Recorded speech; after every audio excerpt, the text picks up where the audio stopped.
നമ്മുടെ നാട് നേരിട്ടുകൊണ്ടിരിക്കുന്ന വളരെ വലിയൊരു പ്രശ്നമാണ് പ്രായമായി വരുന്ന ആൾക്കാരുടെ ഓർമ്മശക്തി നഷ്ടപ്പെടൽ. ഇത് ചെറുതായിട്ട് തുടങ്ങി വലുതായിട്ട് മാറി അവസാനം ഒട്ടും ഓർമ്മയില്ലാത്തൊരവസ്ഥയിലേക്ക് എത്തിപ്പെടുന്ന ധാരാളം പേരുണ്ട്. ഇത് മൂലം ഒരുപാട് കഷ്ടപ്പെടുന്ന ആൾക്കാർ നമ്മുടെ നാട്ടിലുണ്ട്. ഒരു വ്യക്തിക്ക് ആരോഗ്യം കുറച്ച് കുറഞ്ഞിരുന്നു കഴിഞ്ഞാൽ അവർക്കിപ്പോൾ എഴുന്നേക്കാനൊരു പ്രയാസമുണ്ട്, നടക്കാനത് പിടിച്ചു കൊടുക്കണം, ആ കാര്യങ്ങളൊക്കെ ചെയ്യാം. അതിലും കുറേ ബുദ്ധിമുട്ടൊക്കെ ഉണ്ടെങ്കിൽ പോലും ചെയ്യാവുന്ന കാര്യമാണ്. പക്ഷേ ഒരു വ്യക്തിക്ക് ഓർമ്മ നഷ്ടപ്പെട്ടു കഴിഞ്ഞാൽ അത് വളരെ വലിയ ദുരിതമാണ്. ആലോചിച്ച് നോക്കണം, വളരെ വലിയ ദുരിതമാണ്. അപ്പം നമ്മുടെ കേരളത്തിൽ ഇപ്പോൾ ഈ ഒരു സംഭവം വളരെ വ്യാപകമായിട്ട് കാണുന്നുണ്ട്. ഒരുപാട് വീടുകളിൽ പ്രശ്നമുണ്ട്, ധാരാളം ആൾക്കാർ ഇത് മൂലം ബുദ്ധിമുട്ടുന്നുണ്ട്. അപ്പോൾ എന്തുകൊണ്ടാണ് ഇത് സംഭവിക്കുന്നത് നമ്മൾ വളരെ ഗൗരവമായിട്ട് ചിന്തിക്കണം. കൂടുതലും ഇത് കണ്ടുവരുന്ന ഒരു 60 വയസ്സൊക്കെ കഴിഞ്ഞ ആൾക്കാർക്കാണ്. ഇതിന് കാരണമായിട്ട് ഞാൻ എൻ്റെ വ്യക്തിപരമായ നിരീക്ഷണത്തിൽ മനസ്സിലാക്കിയിട്ടുള്ളത് 3 സംഗതികളാണ്. അതിൽ ഒന്നാമത്തേത് മാനസിക സമ്മർദ്ദമോ മാനസിക ആഘാതമോ ആണ്. രണ്ടാമത്തേത് ഒറ്റപ്പെട്ട ജീവിതമാണ്, മറ്റുള്ള ആൾക്കാരോട് ബന്ധമില്ലാതെയുള്ള ജീവിതം. മൂന്നാമത്തേത് റോങ് മെഡിക്കേഷൻ, ഇംഗ്ലീഷ് മരുന്നുകളുടെ തെറ്റായിട്ടുള്ളതോ അമിതമായിട്ടുള്ള ഉപയോഗം. അപ്പോൾ ഈ 3 കാരണങ്ങൾ കൊണ്ടാണ് പലർക്കും ഓർമ്മശക്തി നഷ്ടപ്പെടുന്നതെന്നും ഈ ഒരു തലത്തിലേക്ക് എത്തുന്നതെന്നും ചിലർ കിടപ്പ് രോഗികളായിട്ട് മാറുന്നതെന്ന് എനിക്ക് വ്യക്തമായിട്ട് മനസ്സിലായിട്ടുള്ള കാര്യമാണ്. അപ്പോൾ നമ്മളിതിനെ ഗൗരവമായിട്ട് സീരിയസ് ആയിട്ടും കാണണം. കാരണം ഒരു പ്രശ്നം ഉണ്ടായി കഴിഞ്ഞിട്ട് നമ്മൾ കൈകാര്യം അടിക്കുന്നതിനേക്കാൾ നല്ലത് അത് വരാതെ നോക്കുന്നതാണ്. നമ്മൾ ശ്രദ്ധിച്ചു കഴിഞ്ഞാൽ ഈ പ്രശ്നത്തിനെ ഒഴിവാക്കാൻ സാധിക്കും. ഇതിന് എല്ലാവരും ഒരേപോലെ തന്നെ മനസ്സ് വെക്കേണ്ടതായിട്ടുണ്ട്. ഒന്നാമതായിട്ട് മനസ്സ് വെക്കേണ്ടത് പ്രായമായ ആൾക്കാരാണ്. നിങ്ങൾക്കൊരു 55 വയസ്സ് അല്ലെങ്കിൽ നിങ്ങളൊരു 60 വയസ്സിനോടൊക്കെ അടുത്തുകൊണ്ടിരിക്കുകയാണെങ്കിൽ നിങ്ങൾ മനസ്സിലാക്കേണ്ട ഒരു കാര്യം, നിങ്ങളുടെ മനസ്സ് എത്ര സ്ട്രോങ് ആണോ, നിങ്ങളുടെ മനസ്സ് എത്ര പ്രസന്നമാണോ, നിങ്ങളുടെ മനസ്സ് എത്രയേറെ നിങ്ങളോട് സൗഹാർദ്ദത്തോട് പെരുമാറുന്നുണ്ടോ അത്രയേറെ നിങ്ങളുടെ ആരോഗ്യം നല്ലപോലെ നിൽക്കും, അത്രയേറെ നിങ്ങളുടെ ഓർമ്മശക്തി സ്ട്രോങ് ആയിരിക്കും. ഓർമ്മശക്തി മെച്ചപ്പെടുത്താനും ആരോഗ്യം നല്ല രീതിയിൽ നിലനിർത്താനും നമ്മുടെ നാട്ടിലെ ആൾക്കാർ എപ്പോഴും ആശുപത്രികളെയാണ് ഡിപ്പെൻഡ് ചെയ്യുന്നത്. അതുതന്നെയാണ് നിങ്ങൾ കാണിക്കുന്ന ഏറ്റവും വലിയൊരു അബദ്ധം. അതുകൊണ്ട് ഈ 3 കാര്യങ്ങളും ഉണ്ടാകാതെ നോക്കേണ്ടത് ഈ പ്രശ്നം ഒഴിവാക്കാൻ ആഗ്രഹിക്കുന്നവർ ശ്രദ്ധിക്കേണ്ട കാര്യമാണ്. അപ്പോൾ ഒന്നാമത്തെ മാനസിക സമ്മർദ്ദത്തിൻ്റെ കാരണങ്ങൾ നമ്മൾ നോക്കിക്കഴിഞ്ഞാൽ ഒരുപാട് കാരണങ്ങളുണ്ട്, ധാരാളം കാരണങ്ങളുണ്ട്. അതൊന്നും ഞാൻ വിസ്തരിക്കേണ്ട കാര്യമില്ല. അപ്പം അത് എന്തു തന്നെയായാലും ശരി, നമ്മൾ തിരിച്ചറിയേണ്ട ഒരു കാര്യം, നമുക്ക് മനസ്സിൽ പലതരത്തിലുള്ള ഭയങ്ങളുണ്ടാവാം, പലതരത്തിലുള്ള മോഹങ്ങളുണ്ടാവാം, പലതരത്തിലുള്ള പ്രതീക്ഷകളുണ്ടാവാം. ഇതെല്ലാം നടക്കണമെന്നില്ല. ഭയം നമ്മൾ ഭയപ്പെടുന്നത് പോലെ സംഭവിക്കണമെന്നില്ല, നമ്മൾ പ്രതീക്ഷിക്കുന്ന പോലെ മറ്റുള്ളവർ പെരുമാറണമെന്നില്ല, നമ്മൾ ആഗ്രഹിക്കുന്ന കാര്യങ്ങൾ സംഭവിക്കണമെന്നില്ല.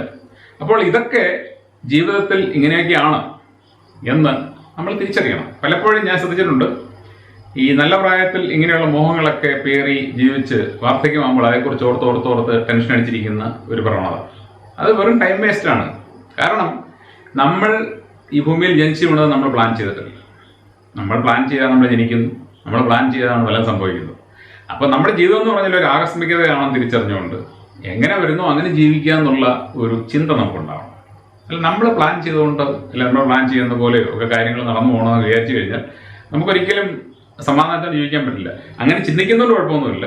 പക്ഷേ ആ ചിന്ത എത്ര കണ്ട് പ്രാക്ടിക്കലാണ്, അതിന് എത്രയേറെ നമുക്ക് അതിനകത്തിലെ സാധ്യതകളും അസാധ്യതകളും ഒക്കെ എന്തുമാത്രം ഉണ്ടെന്നൊക്കെയുള്ള പക്വമായിട്ടുള്ള ഒരു കാഴ്ചപ്പാടിലാണെങ്കിൽ അതൊരു പ്രശ്നമാകത്തില്ല. പക്ഷേ ചില ആൾക്കാർക്ക് ചില മോഹങ്ങളുണ്ട്, എങ്ങനെയും അത് സാധിക്കണം, അത് സാധിക്കുമല്ലോ എന്ന് എനിക്ക് അറിഞ്ഞുകൂടാ. പക്ഷേ ഞാൻ അങ്ങനെ ആഗ്രഹിക്കുന്നത് സാധിക്കണം എന്ന് പറഞ്ഞ് അതിൻ്റെ പിന്നാലെ കൂടി അവസാനം നടക്കാതെ വരുമ്പോൾ ടെൻഷൻ അടിച്ചൊക്കെ ഇരിക്കുന്ന ആൾക്കാരുണ്ട്. അപ്പോൾ ഞാൻ അതിൻ്റെ ഡീറ്റെയിൽസിലേക്ക് പോകുന്നില്ല. നമ്മൾ ഒന്നാമതായിട്ട് ചെയ്യേണ്ടത് നമ്മുടെ മനസ്സിനെ പ്രസന്നമായിട്ട് കാത്തു സൂക്ഷിക്കുക. നമ്മൾ ഒന്നിനെക്കുറിച്ചും ആശങ്കപ്പെടരുത്, ഒന്നിനെക്കുറിച്ചും വലിയ പ്രതീക്ഷ വെച്ച് പുലർത്തരുത്, ഒന്നിനെയും ഭയപ്പെടരുത്. സിമ്പിളായിട്ട് ജീവിക്കുക. സിമ്പിളായിട്ട് ജീവിക്കാൻ ശീലിക്കണം എന്നുള്ളതാണ് ഒന്നാമത്തെ കാര്യം. സിമ്പിളായിട്ട് ജീവിക്കണമെന്നുണ്ടെങ്കിൽ നമ്മൾ സിമ്പിളായിട്ട് ജീവിക്കാൻ ശീലിക്കണം. മറ്റുള്ള ആൾക്കാർ ഞാൻ കരുതുന്ന പോലെ എന്നോട് പെരുമാറണം, ആ രീതിയിലൊക്കെയുള്ള ചിന്തകൾ വരുമ്പോൾ അതൊക്കെ അവിടെയെല്ലാം നമ്മൾ ഫെയിലാവും. ആരും അങ്ങനെ പെരുമാറത്തില്ല. അപ്പോൾ അതെല്ലാം നമുക്ക് പ്രശ്നം ഉണ്ടാക്കുന്നുണ്ടെങ്കിൽ ആ പ്രശ്നങ്ങളെല്ലാം നമ്മൾ പേറി നമ്മൾ ആലോചിച്ചുകൊണ്ട് ഞാൻ ഇത്രയും കാലം അവന് ഇത് ചെയ്ത് കൊടുത്തു, എന്നിട്ട് അവൻ എന്നോട് ഇങ്ങനെ പെരുമാറിയല്ലോ, അല്ലെങ്കിൽ ചില ഭാര്യമാരെ ഞാൻ ഈ അകത്ത് മാത്രം ചോറ് വെച്ച് കൊടുത്തു, എന്നിട്ട് എന്നോട് ഇങ്ങനെ പെരുമാറുന്നില്ല എന്നൊക്കെ പറഞ്ഞ് ആലോചിച്ചുകൊണ്ടിരുന്നാൽ അയാൾക്കൊന്നും സംഭവിക്കത്തില്ല, നിങ്ങൾക്ക് സംഭവിക്കും. അതുകൊണ്ട് നിങ്ങൾ എപ്പോഴും ഹാപ്പിയായിട്ട് ജീവിക്കുക, നിങ്ങൾ എന്ത് ജോലി ചെയ്താലും അത് ആസ്വദിക്കുക. ഇങ്ങനെയൊക്കെയാണ് ജീവിതം എന്ന് ചിന്തിച്ച് സിമ്പിളായിട്ടാണ് പോകുക. അതേ ഉള്ള അതിൻ്റെ ഒരു വഴി എന്ന് പറഞ്ഞാൽ നമ്മൾ ഒരിക്കലും മാനസിക സമ്മർദ്ദത്തിന് കീഴടങ്ങരുത്. അങ്ങനെ കീഴടങ്ങാതിരിക്കാൻ നമ്മൾ ചെയ്യേണ്ടത് എന്താണ്? നമ്മൾ മനസ്സിനെ നിരീക്ഷിക്കണം, നമ്മുടെ സ്വന്തം മനസ്സിനെ നിരീക്ഷിക്കണം. ഇതൊക്കെ നിങ്ങൾ നിസ്സാരമായിട്ട് കാണരുത്. കാര്യം എന്ന് പറഞ്ഞാൽ നമ്മുടെ ഈ ഓർമ്മശക്തി നഷ്ടപ്പെട്ടു പോകുന്ന ഒരവസ്ഥയിലേക്ക് എത്തുക എന്ന് പറഞ്ഞാൽ വലിയ ദുരിതമാണ്. അതുകൊണ്ടാണ് പറയുന്നത് നമ്മുടെ മനസ്സിനെ നിരീക്ഷിക്കണം. നമ്മുടെ മനസ്സിൻ്റെ വൈകല്യമുള്ള ചിന്തകളെ നമ്മൾ തന്നെ തിരിച്ചറിയണം. തിരിച്ചറിഞ്ഞിട്ട് അതിനെയൊക്കെ നമ്മൾ എടുത്ത് ദൂരകളാണ്. നമുക്ക് സാധിക്കും. ഇപ്പം ഞാനിപ്പോൾ ആലോചിക്കുകയാണ്, എനിക്ക് ലോട്ടറി അടിക്കണം. എനിക്ക് പരിചയമുള്ള പലർക്കും ലോട്ടറി അടിച്ചു, അവർക്ക് ഒരുപാട് കാശ് കിട്ടി. എനിക്കും അങ്ങനെ ലോട്ടറി അടിച്ച് കാശ് കിട്ടണം എന്ന് ഞാൻ മോഹിക്കുകയാണ്. അങ്ങനെ മോഹിക്കുന്നവരുണ്ട്. ഞാൻ പോയി ടിക്കറ്റ് എടുക്കുക, ടിക്കറ്റ് എനിക്ക് ജന്മത്തടിക്കുന്നില്ല. ഞാൻ കുറേ കാശ് കൊണ്ട് കളഞ്ഞു. ഞാൻ ഇതിൻ്റെ പേരിൽ പ്രാന്ത് പിടിച്ച് നടക്കുകയാണ്, എനിക്ക് അടിക്കുന്നില്ല. അവസാനം എന്താവും? എൻ്റെ മനസ്സിൻ്റെ സമ്മതല തെറ്റും. അപ്പോൾ ഇതൊക്കെ എന്ന് പറഞ്ഞാൽ ആകസ്മികമായിട്ട് എല്ലാവർക്കും ഒന്നും കിട്ടുന്നതല്ല. അങ്ങനെ ഒരു കാര്യത്തിന് നമ്മൾ അമിതമായിട്ടുള്ള മോഹമോ അല്ലെങ്കിൽ ആഗ്രഹങ്ങളോ വെച്ച് പുലർത്തരുത്. അപ്പോൾ അതാണ് ഒന്നാമത്തെ കാര്യം. രണ്ടാമത്, മനസ്സിൻ്റെ സമനില തെറ്റുന്ന അല്ലെങ്കിൽ മാനസികമായിട്ടുള്ള പിരിമുറുക്കം ഉണ്ടാക്കുന്ന മറ്റൊരു കേസ് കിട്ടുമെന്ന് പറഞ്ഞാൽ ചില അപ്രതീക്ഷിത സംഭവങ്ങളാണ്. ഒരു വ്യക്തി, നമ്മുടെ ജീവിതത്തിൽ വളരെ വേണ്ടപ്പെട്ട ഒരു വ്യക്തി മരിച്ചു പോകുന്നു, അല്ലെങ്കിൽ നമുക്കൊരു സാമ്പത്തിക നഷ്ടമുണ്ടാകുന്നു, അല്ലെങ്കിൽ എന്തെങ്കിലുമൊക്കെ എക്സസൈസിന് പല കാരണങ്ങളുകൊണ്ട് ഉണ്ടാവാം, അല്ലെങ്കിൽ നമ്മുടെ ജോലി നഷ്ടപ്പെടുന്നു. അങ്ങനെ പല കാരണങ്ങൾ. അപ്പോൾ ഒരു ജോലി നഷ്ടപ്പെടുമ്പോഴത്തേക്ക് ഭയങ്കരമായിട്ട് ആദ്യം കയറി മനസ്സിന് സമ്മതമായിരുന്ന ആൾക്കാരുണ്ട്. അല്ലെങ്കിൽ ആരെങ്കിലും ഒരു വേണ്ടപ്പെട്ട ഒരാൾ മരിക്കുമ്പോൾ അങ്ങനെ ഭയങ്കരമായിട്ട് മനസ്സിൻ്റെ സ്വസ്ഥതയും സമാധാനവും എല്ലാം നഷ്ടപ്പെട്ട് വല്ലാത്ത അവസ്ഥയിൽ എത്തിച്ചേരുന്നവരുണ്ട്. നമ്മൾ ഇങ്ങനെയൊക്കെ എത്തിച്ചേരുന്നതിൻ്റെ കാര്യം നമ്മളെപ്പോഴും ഒരു കംഫർട്ട് സോണിൽ ജീവിക്കുന്നതുകൊണ്ടാണ്. കംഫർട്ട് സോൺ പ്രേമികളാണ് നമ്മൾ. അപ്പം നമ്മുടെ ജീവിതത്തിൽ ഒരു പ്രശ്നം ഉണ്ടാകാൻ പാടില്ല നമ്മൾ വിചാരിക്കുന്നു. പക്ഷേ ജീവിതത്തിൽ പ്രശ്നങ്ങൾ ഉണ്ടാകും. പലയിടത്തും പ്രശ്നങ്ങൾ ഉണ്ടാകുമ്പോൾ നമ്മളതൊക്കെ അവർക്കേ ഉണ്ടാകത്തുള്ളൂ, എനിക്കുണ്ടാവില്ല എന്ന് കരുതി ജീവിച്ചിരിക്കുകയാണ്. അങ്ങനെയല്ല, പ്രശ്നം നമുക്കും ഉണ്ടാകും. നമ്മളെ പോലീസ് പിടിച്ചേക്കാം, നമുക്കും അടി കിട്ടിയേക്കാം, നമ്മുടെ നാട്ടിലും ഭൂമി കുലുങ്ങിയേക്കാം. അപ്പം അങ്ങനെയുള്ള പ്രൊവിഷൻ ഇട്ടുകൊണ്ട് നമ്മൾ ജീവിച്ചു കഴിഞ്ഞാൽ നമുക്ക് ഒരു പ്രശ്നം ഉണ്ടാകുമ്പോൾ അതിനെ നമുക്ക് ലഘുവായിട്ട് കാണാൻ സാധിക്കും. ഇതിങ്ങനെ ലഘുവായിട്ട് കാണാൻ വേണ്ടി വേറെ വഴിയൊന്നുമില്ല എന്നൊക്കറിയാം. വേറെ വഴിയൊന്നുമില്ല. നമ്മൾ ലഘുവായിട്ട് കാണുക എന്നുള്ള ഒറ്റ വഴിയേ ഉള്ളൂ. അതിന് എളുപ്പ വഴിയൊന്നുമില്ല, മരുന്നൊന്നുമില്ല. അപ്പോൾ നമ്മൾ ജീവിതത്തെ ജീവിതമായിട്ട് കാണുക. ജീവിതത്തിൽ രാത്രിയും പകലുമുണ്ട്. ജീവിതത്തിൽ സൂര്യൻ ഉദിച്ചെങ്കിൽ സൂര്യൻ അസ്തമിക്കും. ജനനമുണ്ടെങ്കിൽ മരണമുണ്ട്. ആരോഗ്യമുണ്ടെങ്കിൽ രോഗമുണ്ട്. അപ്പോൾ ജീവിതത്തിൽ എല്ലാത്തിനും ഒരു വശമുണ്ടെങ്കിൽ അതിന് മറുവശമുണ്ട്. ഈ രണ്ട് വശങ്ങളും ഉൾക്കൊണ്ടുകൊണ്ട് ജീവിക്കുന്നവർക്ക് വലിയ പ്രശ്നം ഉണ്ടാകത്തില്ല. എന്നാൽ ഈ ഒരു വശം മാത്രമേ എനിക്കാകാവൂ, എൻ്റെ ജീവിതത്തിൽ പോസിറ്റീവ് മാത്രമേ, നെഗറ്റീവ് പാടില്ല, ഞാനത് അനുവദിക്കത്തില്ല എന്നൊക്കെ പറയുന്ന ആൾക്കാരുണ്ട്. അവരൊക്കെയാണ് കുടുങ്ങുന്നത്. അങ്ങനെയൊന്നുമില്ല. നമുക്ക് എന്ത് വന്നാലും കുഴപ്പമൊന്നുമില്ല. മഴ വന്നാലും എനിക്ക് ഇഷ്ടമാണ്, വെയിൽ വന്നാലും ഇഷ്ടമാണ്, തെക്കോട്ട് പോകുന്നത് ഇഷ്ടമാണ്, വടക്കോട്ട് പോകുന്നത് ഇഷ്ടമാണ്, ചായ ഇഷ്ടമാണ്, കാപ്പി ഇഷ്ടമാണ്. അങ്ങനെ നമ്മൾ നോർമലായിട്ട് നമ്മളെല്ലാത്തിനെയും കണ്ട് ജീവിതത്തിൻ്റെ നെഗറ്റീവിനെയും പോസിറ്റീവിനെയും എല്ലാം ഉൾക്കൊണ്ടുകൊണ്ട് ജീവിക്കുന്നവരായി മാറിക്കഴിഞ്ഞാൽ നമുക്ക് ഒരു അപ്രതീക്ഷിത ആഘാതത്തിന് നമ്മളെ തകർക്കാൻ പറ്റില്ല. ഇനി ഈ രണ്ടാമത്തെ കാര്യം എന്ന് പറഞ്ഞു കഴിഞ്ഞാൽ മനസ്സിൻ്റെ നമ്മുടെ ഈ ഓർമ്മ ശക്തി കുറയുന്നതിൻ്റെ രണ്ടാമത്തെ കാരണമായിട്ട് എനിക്ക് തോന്നിയിട്ടുള്ള ഒറ്റപ്പെട്ട ജീവിതമാണ്. ഒറ്റപ്പെട്ട ജീവിതം എന്ന് പറയുമ്പോൾ ഒരു വ്യക്തി ഒറ്റയ്ക്ക് ഒരു വീട്ടിൽ താമസിക്കുക എന്നുള്ളതല്ല. ഒരു സമൂഹത്തിൽ ജീവിച്ചുകൊണ്ട് തന്നെ മറ്റുള്ള ആൾക്കാരുമായിട്ട് ബന്ധമില്ലാതെ ജീവിക്കുന്നവരുണ്ട്. ഒരാൾക്കൂട്ടത്തെ നടുവിൽ പോലും, നിങ്ങൾ കേട്ടില്ലേ ആൾക്കൂട്ടത്തിൽ തനിയാന്നൊക്കെ എന്ന് പറഞ്ഞാൽ, അയാൾ എത്ര വലിയ തിരക്കിൽപ്പെട്ടാലും ശരി, അയാൾക്കൊരിക്കലും മറ്റുള്ള ആൾക്കാരുമായിട്ട് മിങ്കിൾ ചെയ്യാനോ മറ്റുള്ള ആൾക്കാരെ ഉൾക്കൊള്ളാനോ അവരുമായിട്ട് സഹകരിക്കാനോ അവർക്ക് പറ്റില്ല. അപ്പോൾ അതും ഒപ്പം ചില സാഹചര്യങ്ങൾ കൊണ്ട് ഒറ്റപ്പെട്ട് ജീവിക്കുന്നവരുണ്ട്. ചിലപ്പോൾ ചില വീടുകളിലൊക്കെ ഒരു ഭാര്യയും ഭർത്താവും തനിച്ചായിരിക്കും. ഭാര്യയ്ക്ക് സുഖമില്ല, ഭർത്താവ് ശുശ്രൂഷിക്കാനിരിക്കുന്നു, അല്ലെങ്കിൽ ഭർത്താവിന് സുഖമില്ല, ഭാര്യ ഹെൽപ്പ് ചെയ്യാനിരിക്കുന്നു. അപ്പോൾ അവർക്ക് ഇങ്ങോട്ടും പോകാൻ പറ്റില്ല. അപ്പോൾ അങ്ങനെയൊക്കെയുള്ള അവസ്ഥകളിൽ അവരെപ്പോഴും സ്ഥിരം ഒരാളെ തന്നെ കണ്ട് ഒരേ സാഹചര്യങ്ങൾ തന്നെ എന്നും ജീവിതത്തിന് യാതൊരു വിധമായ മാറ്റവുമില്ലാതെ ഇങ്ങനെ മുരടിച്ച് ജീവിക്കുന്ന അവസ്ഥയുണ്ട്. ഒപ്പം മാനസികമായ അകൽച്ച സ്വയം ഉണ്ടാക്കി വെച്ച്, മറ്റുള്ള ആൾക്കാരോടുള്ള മാനസികമായ അകൽച്ച സ്വയം ക്രിയേറ്റ് ചെയ്തിട്ട് ആ തടങ്കലിൽ കിടക്കുന്നവരുണ്ട്. ഇത് രണ്ടും പ്രശ്നമുണ്ടാക്കും. നമ്മളെപ്പോഴും ചെയ്യേണ്ടതെന്ന് പറഞ്ഞാൽ, നമ്മൾ എവിടെ ആയിരുന്നാലും ശരി, നമ്മൾ പുറം ലോകമായിട്ട് ബന്ധപ്പെട്ടിരിക്കണം. നിങ്ങളിപ്പോൾ ഒരു വീട്ടിൽ ഒറ്റയ്ക്ക് ഇപ്പോൾ ഭാര്യയോടെ ജീവിക്കുകയാണെങ്കിൽ, ഭർത്താവിനോട് ജീവിക്കുകയാണെങ്കിൽ, നിങ്ങൾ അവിടെ തന്നെ അങ്ങ് ചടഞ്ഞുകൂടി ഇരിക്കരുത്. ഇടയ്ക്കിറങ്ങി അയൽക്കാരെ കണ്ട് അവരുടെ വിശേഷങ്ങളെ ചോദിച്ച് പലരെയും കണ്ട് എപ്പോഴും നമ്മൾ സമൂഹമായിട്ട് നമുക്ക് ബന്ധമുണ്ടായിരിക്കും. മനുഷ്യൻ എന്ന് പറഞ്ഞു കഴിഞ്ഞാൽ ഒരു സാമൂഹിക ജീവിയാണ്. അപ്പോൾ സമൂഹമായിട്ട് നമുക്ക് റിലേഷൻ ഉണ്ടാവണം എന്ന് നമ്മൾ തീരുമാനിക്കണം. ഇന്ന് കേരളത്തിലെ വലിയൊരു പ്രശ്നം എന്ന് പറഞ്ഞാൽ, പല ആൾക്കാർക്കും വീടിൻ്റെ മതിലിനപ്പുറത്തുള്ള ആൾക്കാരോട് ബന്ധമില്ല. ഒരു വീട് വെക്കുന്നു, മതിൽ കിട്ടുന്നു, മതിലിനുള്ളിൽ അവർക്ക് കാശുണ്ട്, ചാപ്പാടിനുള്ള ഐറ്റംസ് കിട്ടുന്നുണ്ട്, TV ഉണ്ട്, കറണ്ടുണ്ട്, നെറ്റുണ്ട്, AC ഉണ്ട്, വീട്ടിൽ ഇരിക്കുന്നു, ആരുമായിട്ട് ബന്ധമില്ല. എന്നിട്ട് കുറേ കഴിയുമ്പോൾ ആ വീട്ടിനുള്ളിലെ തന്നെ പ്രശ്നങ്ങൾ അങ്ങോട്ടും ഇങ്ങോട്ടും പറഞ്ഞും പുകഞ്ഞും ഒക്കെ പലതരത്തിലുള്ള പ്രോബ്ലംസിലേക്ക് അത് മാറുകയാണ്. അവസാനം എത്തി നിൽക്കുന്ന ഓർമ്മക്കുറവ് പലതരത്തിലുള്ള പ്രശ്നങ്ങളിലേക്ക് മാറുകയാണ്. അപ്പോൾ അങ്ങനെ വരാതിരിക്കാൻ നമ്മളെപ്പോഴും മറ്റുള്ള ആൾക്കാരുമായിട്ട് സഹകരിക്കണം. ഈ സഹകരിക്കുന്ന ആൾക്കാരുടെ ക്വാളിറ്റിയും ക്വാളിഫിക്കേഷനും നോക്കരുത്. അങ്ങനെയൊന്നുമില്ല. എല്ലാവരും ഭൂമിയിൽ ജീവിച്ചിരിക്കുന്ന എല്ലാ ആൾക്കാർക്കും ഇവിടെ ഓരോ റോളുണ്ട്. എല്ലാവരും പ്രാധാന്യമുള്ളവരാണ്.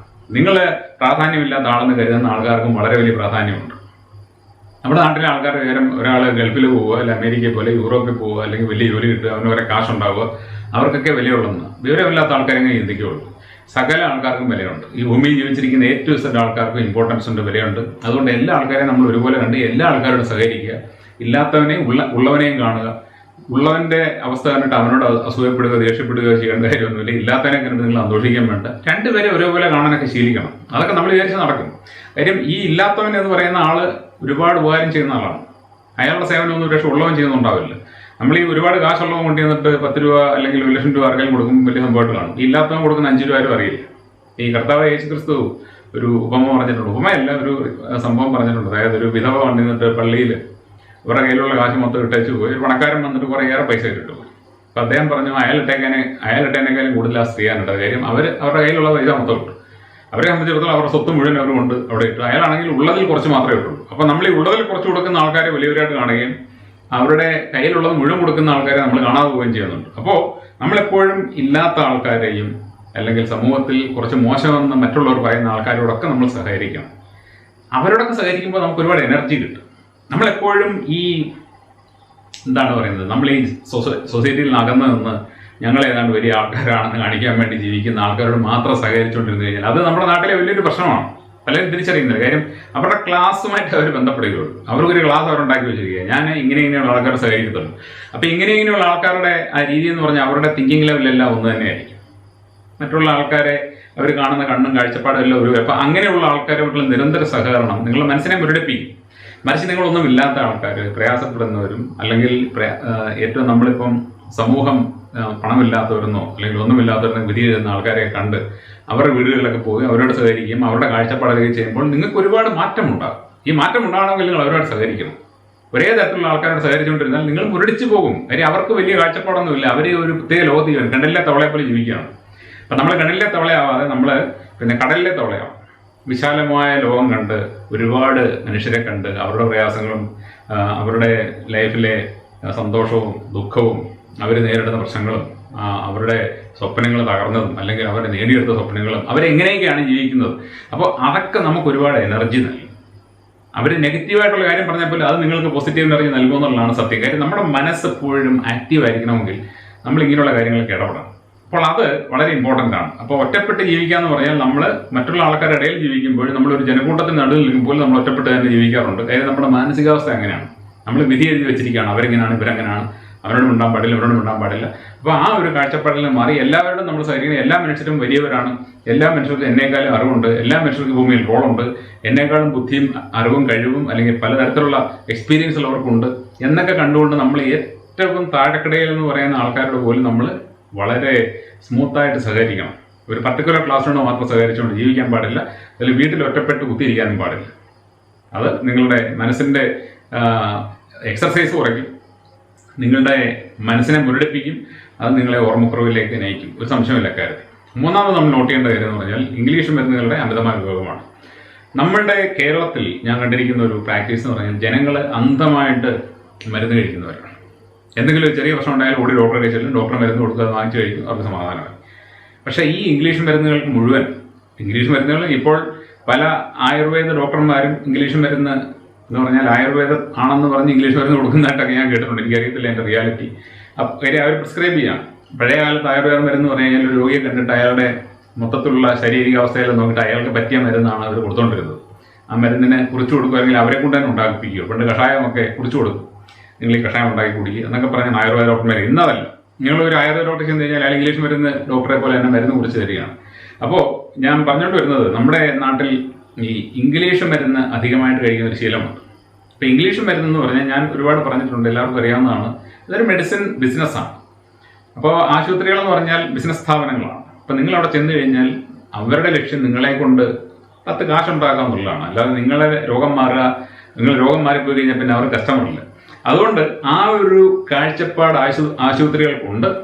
അവിടെ ഇരിക്കുന്ന ഡോക്ടർമാർ പലരും നിസ്സഹായരാണ് എന്നൊക്കെ തിരിച്ചറിഞ്ഞ് നിങ്ങൾ രോഗത്തിന് മരുന്നുമായി കഴിക്കുന്നുണ്ടെങ്കിൽ ആ മരുന്ന് ഈ ആശുപത്രിക്കാർ പറയുന്ന അളവിൽ വലിച്ചു വാരി തിന്നരുത്. നിങ്ങൾക്ക് അക്കാര്യത്തിൽ ഡൗട്ടോ അല്ലെങ്കിൽ നിങ്ങൾ ഞാനീ പറയുന്നത് ഡോക്ടർ പറഞ്ഞതനുസരിച്ച് കഴിച്ചില്ല എനിക്ക് എന്തെങ്കിലും സംഭവിക്കുന്നത് ചിന്തിക്കുന്നുണ്ടെങ്കിൽ നിങ്ങളൊരു കാര്യം ചെയ്താൽ മതി. നിങ്ങൾ ഒരു ഡോക്ടറെ കണ്ട് നിങ്ങൾ ആ മരുന്ന് വാങ്ങിയിട്ടുണ്ടെങ്കിൽ നിങ്ങൾ വേറെ 2-3 ഡോക്ടർമാരെ കൂടെ കാണണം.